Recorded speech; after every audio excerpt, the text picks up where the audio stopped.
we've assembled a very impressive group of leaders from the private sector and are putting them to work here today to work on some of the country's biggest challenges that will make a very meaningful difference to a lot of its citizens.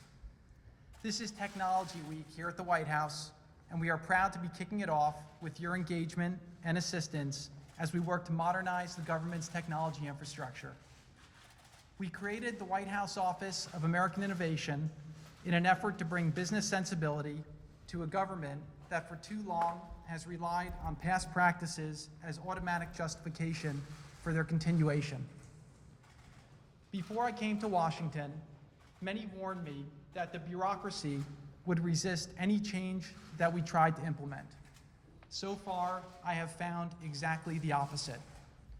To date, we've been working with hundreds of talented civil servants, men and women who want to serve their country and see their government do better. We have challenged ourselves to pursue change that will provide utility to Americans far beyond our tenure here. Together, we have set ambitious goals and empowered interagency teams to tackle our objectives. It's working, and it's very exciting. We began by analyzing and auditing our current infrastructure. It turns out that federal agencies collectively operate 6,100 data centers, the vast majority of which can be consolidated and migrated to the cloud, something a lot of you know a lot about.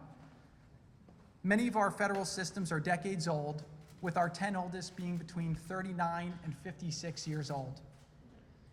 The Department of Defense, for example, still uses 8-inch floppy disks on some of its legacy systems.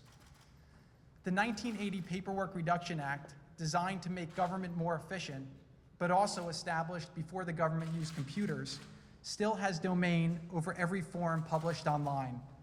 This requires a 6-month review and a rigorous interagency process to approve any changes that can be made on a government website, regardless of how minor they are.